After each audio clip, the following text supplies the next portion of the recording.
Nggak ada yang mustahil di sisi Allah Subhanahu wa Ta'ala. Ada seorang wanita dari Jerman divonis kena penyakit kanker darah, penyakit payudara, maaf, dan ini kankernya sudah stadium sekian, dan ini juga vonisnya sama. Tapi ini agak berbeda sedikit kasusnya. Dia orang Jerman Muslim di sana. Terus sudah vonis dokter 2 minggu lagi umurnya. Dia bilang sama suaminya, karena mereka Muslim, saya coba habiskan 2 minggu ini umur saya di Saudi saja, di Mekah. Ini sudah divonis dokter mati, dan mereka sangat yakin pasti itu akan terjadi. Berangkatlah ke Saudi, 3 hari proses visa dan tiket. Dari 14 hari, 3 hari sudah hilang, tinggal 11 hari. Begitu tiba di Mekah, cuma taruh barang di hotel, tawaf, umrah. Setelah itu, perempuan ini duduk di situ. Nangis-nangis di depan Ka'bah, mohon pengampunan kepada Allah SWT. Dia nggak minta sembuh. Dia begitu yakin kalau dia akan meninggal dunia. Sekarang coba mohon ampun saya kepada Allah nih. Berjalan 3 hari, jadi dari 11 hari terus sudah 3 hari waktu lewat di Mekah. Maka ada seorang wanita, marbot masjid atau pengurus masjid itu, perempuan, pakai cadar dekati dia, terus ngobrol. Saya lihat ibu ini dalam berapa hari nangis terus. Kenapa? Ceritalah dia. Saya ada penyakit gini dan sekarang. Terus perempuan itu masih muda, masih belasan tahun, terus senyum lalu dia mengatakan, kenapa Anda begitu yakin dengan vonisan dokter? Sekarang Anda sudah berada di bidang tanah paling baik di muka bumi. Ini rumahnya Allah. Dan di sini ada air Zam-Zam yang Nabi SAW bilang Zam-Zam liman syuribalah.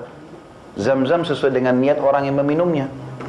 Coba minum, berdoa kepada Allah agar minta disembuhkan. Kata perempuan ini, saya nggak pernah terlintas untuk minta sembuh, karena saya yakin vonis dokter sudah benar gitu. Tapi karena perempuan ini bicara begitu, saya ubah niat saya. Semenjak itu, karena sekarang dari 11 hari potong 3 hari, sisanya 8 hari.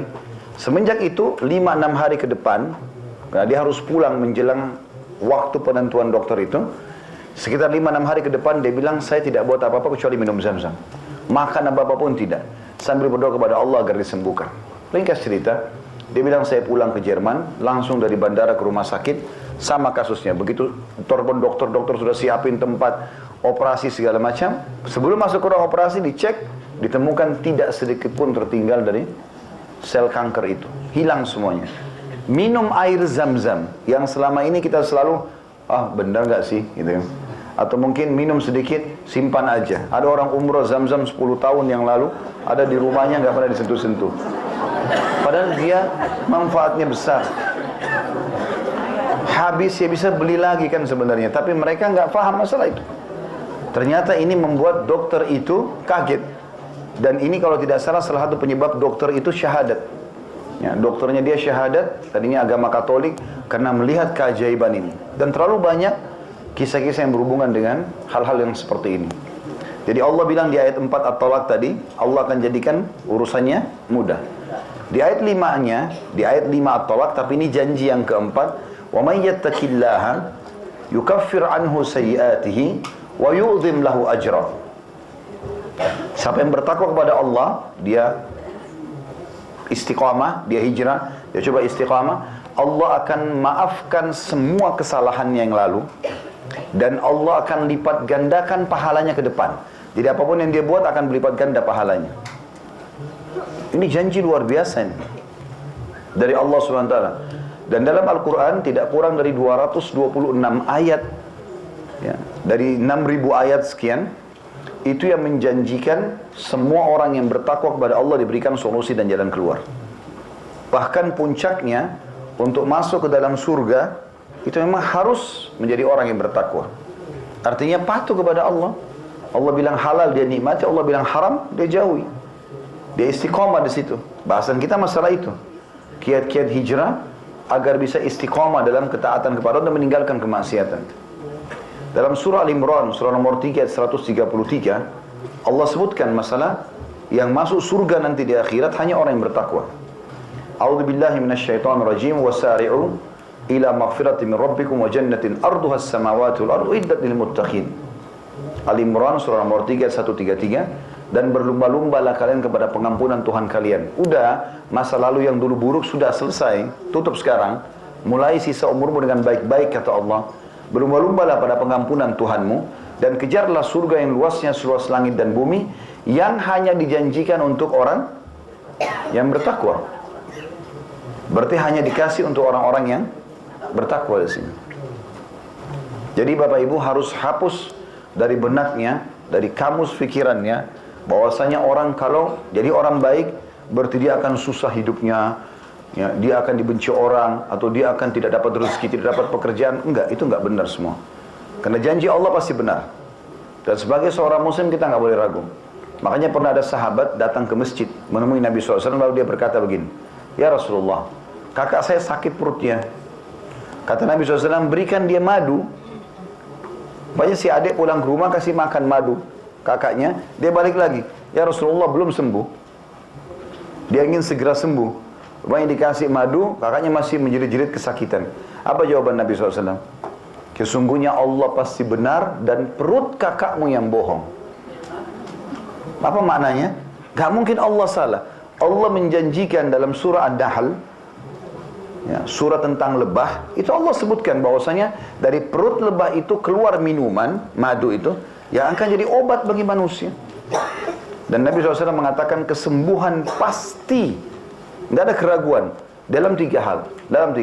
Yang pertama konsumsi madu, yang kedua bekam, mengeluarkan darah kotor dari tubuh, yang ketiga kain, menggunakan besi panas di tempat yang sakit, dikagetin lalu diangkat.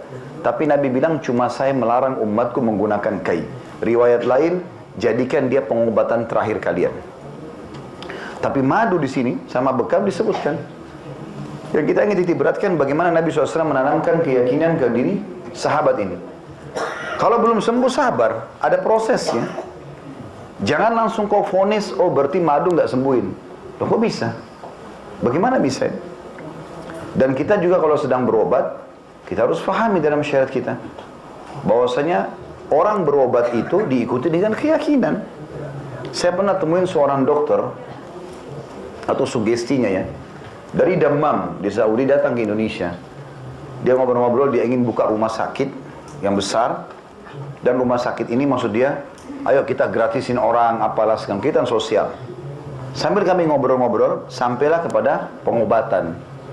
Dia bilang sebenarnya di dalam tubuh manusia itu sudah ada sistem antibodi yang sangat kuat. Kalau dokter faham, dia cuma tunggangi antibodi itu supaya bisa melawan penyakit. Dan itu yang paling kuat bukan konsumsi obat, tapi motivasi, gitu kan? Dia bilang sama pasiennya, Anda pasti sembuh. Yakin begini dan begitu, misalnya. Itu lebih kuat daripada minum obatnya sendiri. Karena dia akan berbesar hati untuk bisa semangat hidup lagi, seperti itulah. Dia bilang pernah kejadian, ada orang datang kepada saya di rumah sakit dia di Dammam. Dia bawa resep dokter dengan nama-nama dokter yang pernah dia berobat. Rupanya kata dokter ini yang sedang bicara sama saya lihat obat-obatnya bagus semua. Juga dokter-dokter yang disebut namanya dokter spesialis semua. Udah cukup gitu loh. Bahkan itu mungkin lebih pintar daripada saya. Cuma orang ini kayak penuh dengan was-was dalam dirinya. Dia bilang, apa yang Anda mau? Dia bilang, saya mau sembuh dok. Baik, kata dia. Dia cerita sama saya sendiri ya. Dia bilang, saya masuk ke dalam, saya ambil suntik yang baru, saya isi dengan air putih biasa. Lalu kemudian saya keluar, saya bilang, saya akan suntik Anda. Kalau tidak sembuh dengan suntikan ini, Anda tidak akan sembuh selamanya. Dia bilang, saya suntik dia. 2 hari kemudian dia telepon saya, dok saya sudah sembuh. Ternyata ada was-was saja ini permasalahannya. Jadi sebenarnya kuasa Allah Subhanahu wa taala, Allah bisa melakukan apa saja ya, dan itu tidak perlu diragukan, dan Allah membukakan banyak sekali pintu-pintu kebaikan bagi orang yang bertakwa. Saran saya saja, Bapak Ibu tonton ceramah kami di YouTube, judulnya Indahnya Menjadi Seorang Mukmin. Saya kalau salah sebutkan itu ada 17 manfaat menjadi orang-orang yang istiqamah ataupun jadi orang baik. Kata penulis, karena itulah periksalah diri Anda wahai saudaraku yang mulia, dan lihatlah keadaan Anda dan hubungannya dengan perbuatan maksiat terhadap Allah Subhanahu wa taala. Apakah Anda termasuk orang yang bergembira dengan kemaksiatan, mencarinya dan berusaha mendapatkannya? Waspadalah, jangan sampai kelezatan syahwat melalaikan Anda dari pahitnya dosa, dan jangan sampai api hawa nafsu membakar atom keimanan dan kesolehan dalam hati Anda.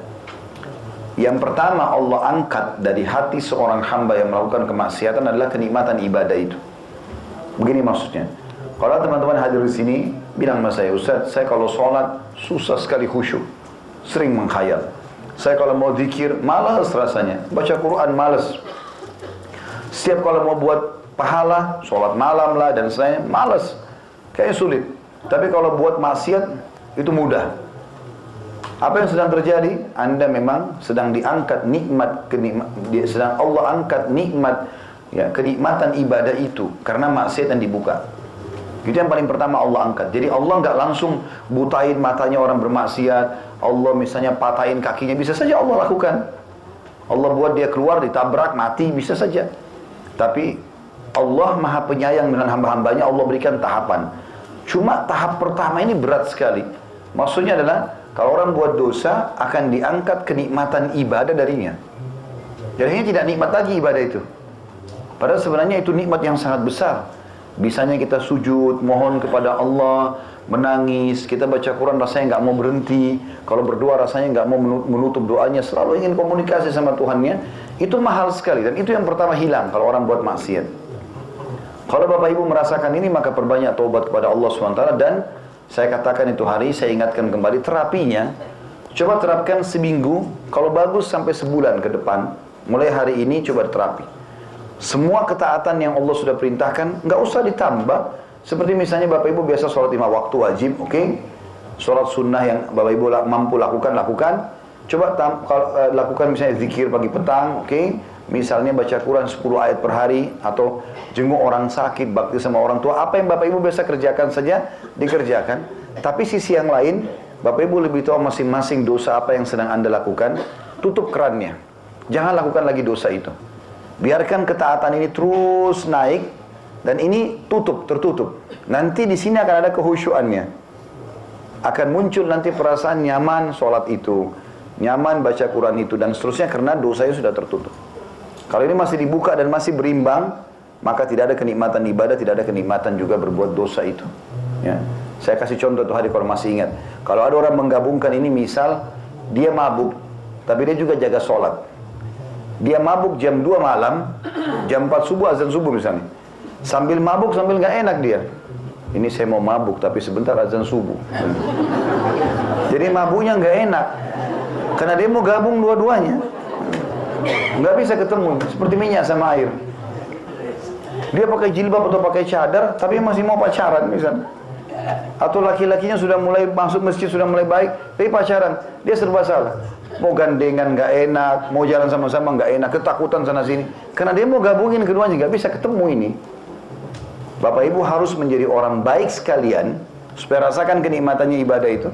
Atau jadi orang buruk sekalian, tapi ini bahaya, ujungnya neraka. Jangan berada di tengah-tengah. Karena banyak orang begitu. Ya apalah istilahnya, abu-abu atau yang. Tapi yang jelas teman-teman, kalau Anda masih membuka ini dan membuka ini, hilang kenikmatan dua-duanya.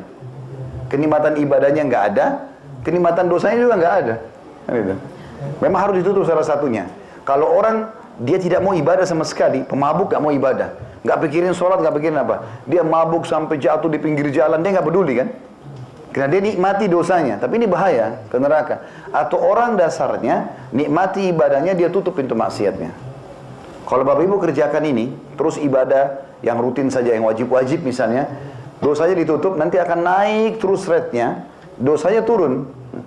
Nanti lama-lama makin kental terasa keimanan itu. Sampai pada tingkat Bapak Ibu bisa jijik dengan dosa itu. Kok kenapa orang itu begitu ya? Kok kenapa dulu saya buat ya? Begitu nanti. Saya tanya sendiri beberapa jemaah saya yang sudah coba terapkan ini. Bagaimana perasaannya, akhi? Oh, saya bertanya-tanya, Ustaz, kenapa dulu saya buat itu ya? Kemana uang saya keluarin dulu begini dan begitu? Itu dulu ada kisahnya. Para sahabat begitu, seperti Ikrimah bin Abi Jahal radhiyallahu anhu. Ini dulu sama ayahnya Abu Jahal suka sekali perangi Islam. Abu Jahal Fir'aunnya umat ini, meninggal dalam keadaan kafir. Anaknya ini Ikrimah selalu ikut ayahnya. Pokoknya kalau mau nyerang Islam, nyumbang duit, dia nyumbang duit, nyumbang pasukan-pasukan, senjata perang, segala macam hal. Terakhir pembebasan kota Mekah, dia masuk Islam. Setelah dia masuk Islam, Allah tanamkan iman dalam hatinya, maka dia melihat Al-Quran sambil dia baca, dia faham. Maka dia mengatakan, inilah perkataan Tuhanku yang aku lalaikan selama ini. Sambil dia nangis gitu. Lalu dia mengatakan, ya Rasulullah, sebagai bukti keimanan saya, dan pembersihan terhadap kesalahan saya yang lalu, maksudnya supaya jangan ada bekasnya, maka saya akan berinfak di jalan Allah sebesar dulu saya infak untuk memerangi agama Allah ini. Maka dia menebus kesalahannya dulu dengan membayar infaknya. Misal dulu dia sering, naudzubillah, mudah-mudahan sih tidak, tapi ada orang sering traktir temannya di diskotik, perzinahan, hotel dia yang bayarin segala macam. Sekarang bentuk taubatnya dia harus bersihkan itu. Kira-kira supaya dia bisa rasakan kenikmatan imannya. Kira-kira dulu saya biasa bayarin orang berapa sih? Sedekahin sejumlah itu walaupun dicicil. Dengan niat membersihkan itu. Insya Allah akan hilang. Karena selama bekas ada, maka kita akan terus mengingat. Kenapa teman-teman ada yang pernah berbuat dosa, setahun kemudian terjerumus lagi? Karena dia nggak bersihkan bekasnya. Bekasnya masih ada. Sehingga bisa dipicu oleh syaitan. Salah satu ciri teman-teman tobat kita diterima oleh Allah SWT, kata sebagian ulama, adalah kita lupanya terhadap dosa itu. Misal contoh, orang pernah tonton, naudzubillah, film porno yang tidak benar, kemudian dia tonton. Terus dia tobat sekarang.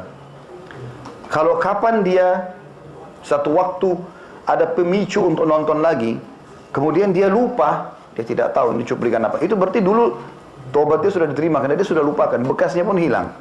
Seperti itulah. Ini harus dilakukan. Mirip juga ini contoh yang lain ya, kalau kita mau minta maaf sama orang. Minta maaf sama orang teman-teman, tidak bisa dengan ucapan maaf saja. Coba hilangkan sesuatu pemicu yang membuat dia masih dendam sama kita. Contoh, kita pegang seember air, niatnya mau dibuang air itu ya. Kita mau buang di depan rumah kita, lewat seseorang, kita tidak niat melempar air ke dia, tapi lewat, terus kita siram, kena dia. Apa yang harus kita lakukan? Minta maaf. Cukup sampai situ? Bajunya basah. Masalahnya. Kalau kita cuma bilang, maafin saya ya, nggak cukup. Coba tawarin lebih jauh daripada itu. Ada bekas loh. Bajunya basah, saya gantiin baju lain ya. Kalau dia betul-betul sudah mengatakan, udah nggak apa-apa, saya sudah maafin, clear. Nggak ada masalah. Kita nggak akan ada beban itu. Contoh saja. Seperti itulah kurang lebih gambaran apa yang kita ingin.